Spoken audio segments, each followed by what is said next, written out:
Olá, meu nome é Evandro Cogo Cristofoletti, eu sou doutorando em Política Científica e Tecnológica pela Universidade Estadual de Campinas, Unicamp, Brasil. O título do meu trabalho é A atuação das think tanks liberais brasileiras no ensino superior e na academia, o caso do Instituto Mises Brasil e do Students for Liberty Brasil. Bom, o objetivo do meu trabalho, qual eu submeti para o evento, é investigar a atuação das chamadas think tanks liberais no campo do ensino superior brasileiro.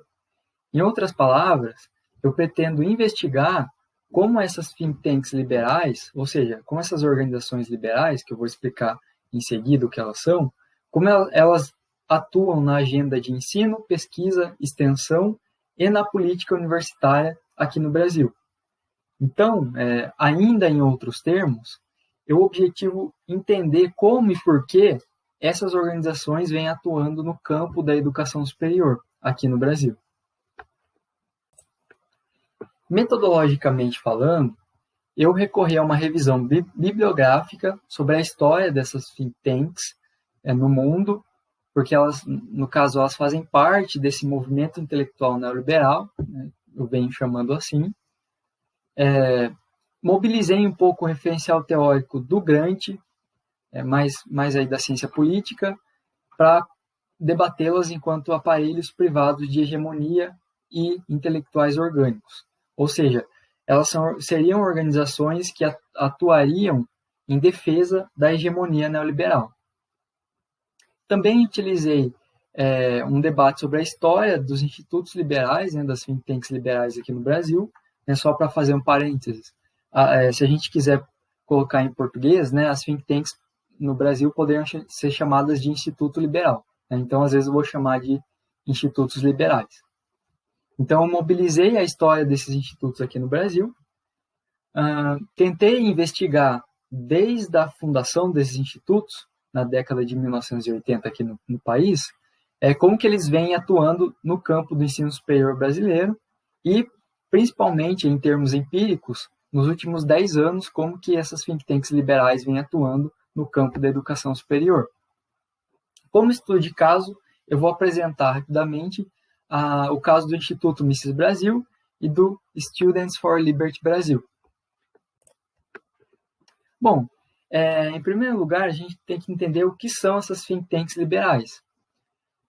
Na minha pesquisa, eu estou considerando essas think tanks como organizações que pertencem ao movimento intelectual neoliberal, em escala global, cuja particularidade é a produção de conhecimento ou conteúdo para influenciar políticas públicas e a opinião pública.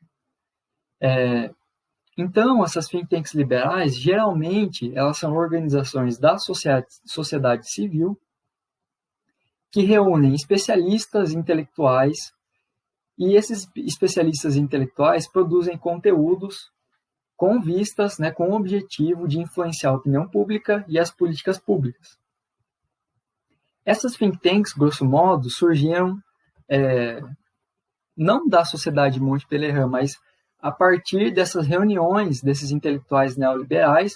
Acho que a primeira reunião e a mais importante aí que a gente tem documentado é a Sociedade Monte Pelerin, que foi uma das primeiras organizações neoliberais que conseguiram juntar um corpo de acadêmicos que começaram a pensar um processo de renovação do liberalismo clássico, ali logo no pós-guerra, na década de 30, na década de 40 na Europa, cujo principal personagem, aí, talvez o mais conhecido, seja o Friedrich Hayek, no caso, um dos expoentes aí do neoliberalismo.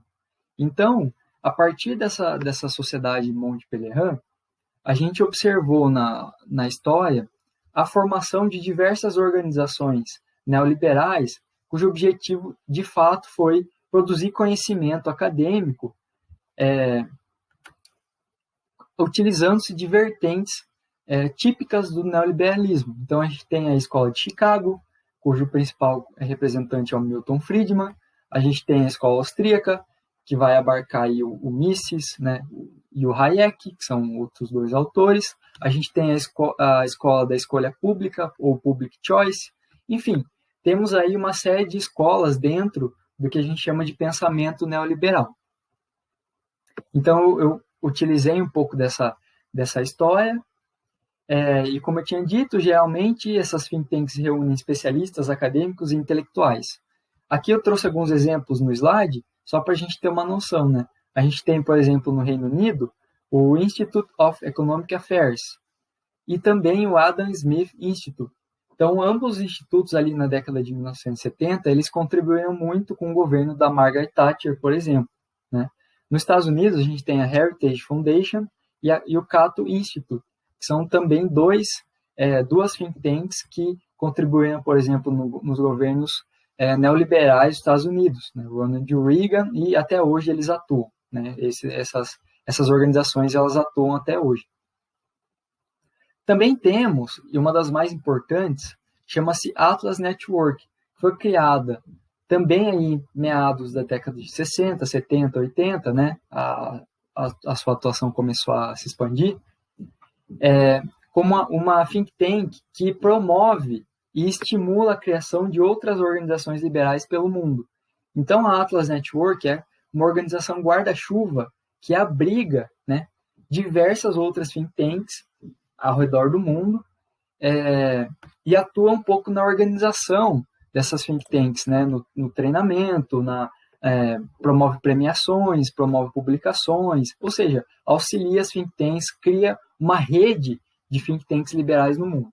No caso da América Latina, a gente observa mais de 100 think tanks associadas à Atlas Network. Associado a isso,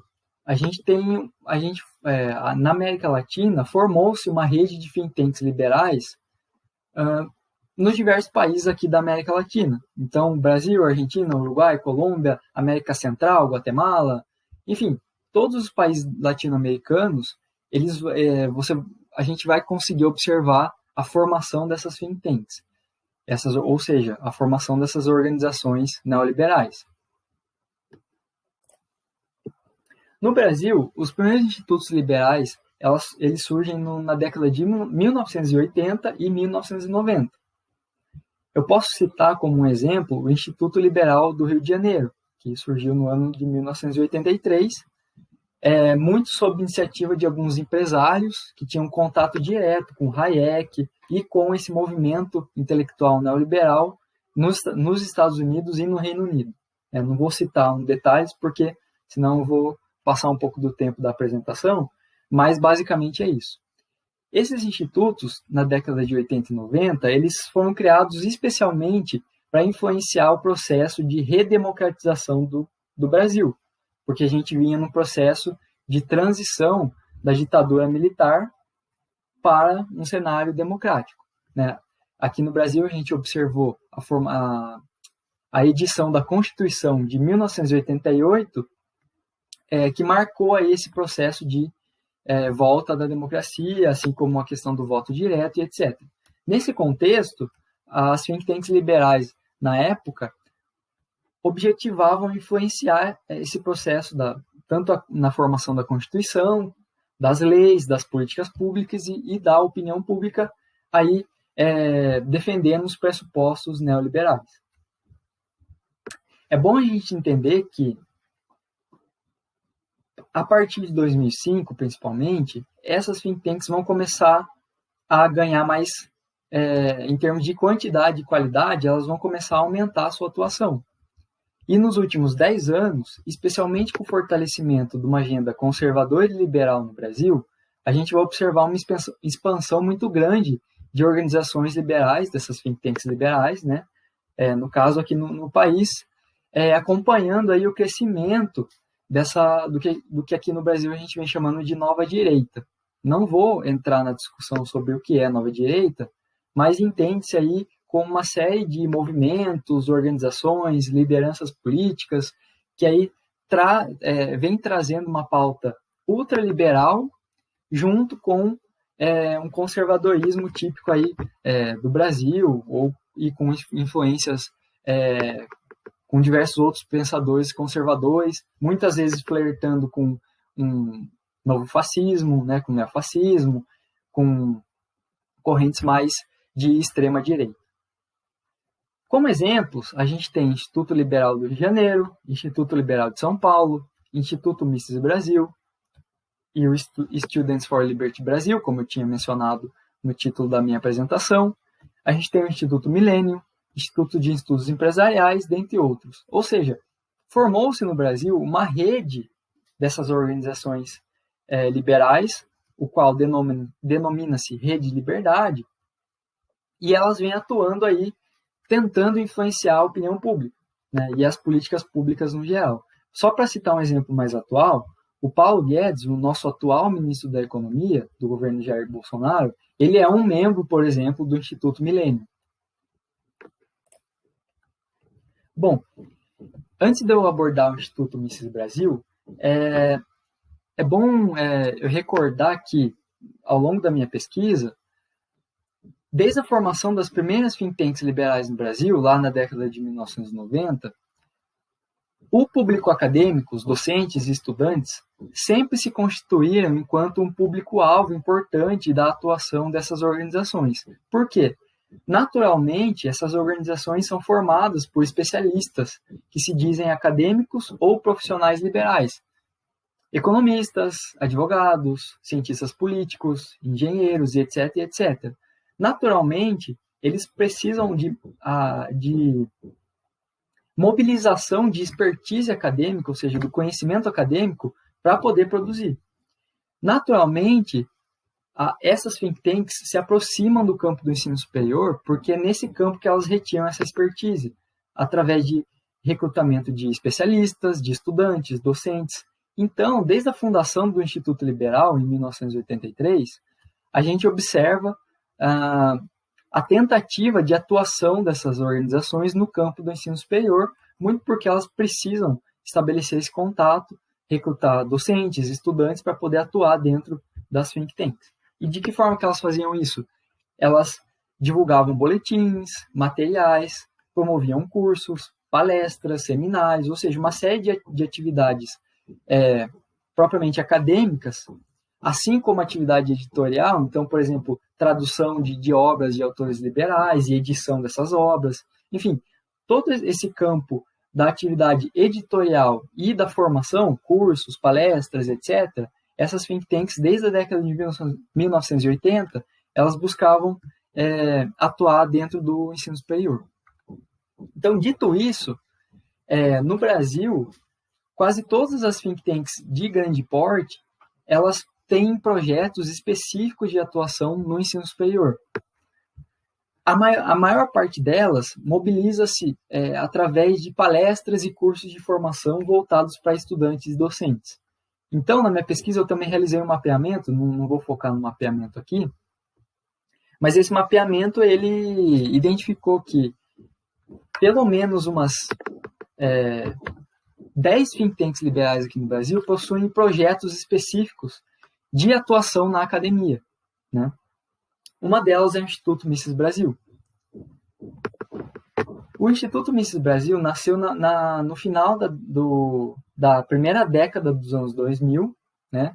Aí, em meados de 2008, 2009, foi se consolidando, sob iniciativa principalmente de um empresário que se chama Hélio Beltrão, que é um grande empresário aqui no país, junto a alguns especialistas em escola austríaca de economia.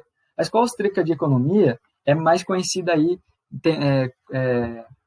por causa dos seus representantes, como eu tinha mencionado, Hayek e Mises. O Instituto Mises Brasil objetiva influenciar a opinião pública, as políticas públicas, mas, e aí é o foco da minha pesquisa, cultivar o pensamento liberal de raiz austríaca aqui no Brasil. Então, um dos principais objetivos do IMB, né, do Instituto Mises Brasil, é produzir conhecimento em escola austríaca de economia, tentando influenciar a academia. Então, nos últimos anos, o Instituto Mises Brasil vem se dedicando em construir um centro acadêmico de referência no Brasil sobre escola austríaca. Para isso, ele vem promovendo cursos de pós-graduação, cursos de formação, treinamentos, mas também ele editou uma revista acadêmica, ele realiza seminários, conferências, eventos, ou seja, o Instituto Mises Brasil foi formando ao longo de sua existência, principalmente a partir de 2014, uma série de aparelhos formativos que objetivam produzir intelectuais orgânicos em escola austríaca de economia, que objetivam influenciar a produção de conhecimento acadêmico no campo da economia, da ciência política, da filosofia, do direito, né? Essas são as principais áreas que o Instituto atua. E para isso ele vem aí estimulando uma rede de acadêmicos em escola austríaca no Brasil. Então eu trouxe o exemplo do Instituto Mises Brasil para poder exemplificar como uma think tank liberal vem atuando no campo do ensino superior para tentar influenciar a agenda do ensino, da pesquisa e da extensão, aí promovendo a Escola Austríaca de Economia. Então, o Instituto Mises Brasil, que também é composto por uma série de a maior parte dele de docentes e profissionais liberais, lideranças políticas, etc., eles vêm criando essa rede de produção de conhecimento em escola austríaca no Brasil, muito inspirado no que o Mises Institute faz nos Estados Unidos, porque nos Estados Unidos há também uma think tank que promove o pensamento do Mises e da escola austríaca em geral. Um outro estudo de caso que eu busquei trazer é do Students for Liberty Brasil. Ele foi criado em 2012 no Brasil, né, por volta de 2012, e ele é uma filial de uma organização norte-americana de mesmo nome. Diferente do Instituto Mises Brasil, o Estudantes pela Liberdade atua na formação e no treinamento de lideranças estudantis no âmbito da graduação e pós-graduação. Então, se o Instituto Mises Brasil objetiva atuar na promoção da agenda de pesquisa em escola austríaca aqui no Brasil, o Estudantes pela Liberdade atua no treinamento de lideranças liberais estudantis no âmbito da graduação e da pós-graduação, mas principalmente da graduação. Noutros termos, fornece recursos materiais e treinamento para que estudantes criem núcleos de atuação em instituições de educação superior e universidades brasileiras. Então, como funciona o Estudantes pela Liberdade? Eles criam núcleos estudantis em diversas universidades e faculdades aqui no Brasil, e esses núcleos vão promover cursos, palestras, eventos, publicações, uma série de atividades dentro do campo do ensino superior para promover o pensamento liberal. Então, a gente pode dizer que o Estudantes pela Liberdade é mais uma organização que atua junto a um ativismo liberal estudantil. Muitos desses estudantes que se formam através desses programas e cursos do Estudantes pela Liberdade, eles se tornaram futuramente, no caso, lideranças liberal conservadoras no Brasil, né, no âmbito político mais amplo. Bom, já concluindo, essas think tanks liberais no Brasil vêm tentando influenciar a agenda de educação superior no Brasil, sobretudo nos últimos 10 anos. Como eu tinha dito antes, elas sempre buscam influenciar o campo da educação superior, mas nos últimos 10 anos, elas vêm aumentando a atuação na educação superior, claro, porque elas estão se fortalecendo nesse panorama liberal conservador que a gente está observando aqui no Brasil, dentro dessa conjuntura política. Elas se formam dentro do campo do ensino superior a partir da interação com estudantes e docentes, que a gente está mobilizando o grant, né, formando intelectuais orgânicos, ou seja, especialistas que têm a capacidade de mobilização política e intelectual. Além disso, elas mobilizam conhecimento que se pretende acadêmico para a produção de conhecimento.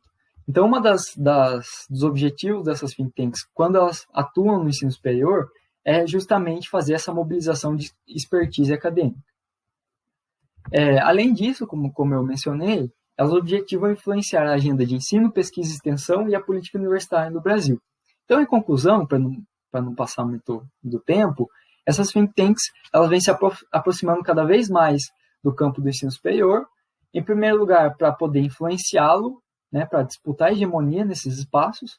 Em segundo lugar, para retirar a expertise acadêmica, né, para para poder mobilizar docentes e estudantes que vão produzir conteúdos. Em terceiro lugar, para poder estabelecer essa conexão entre a nova direita e o ensino superior.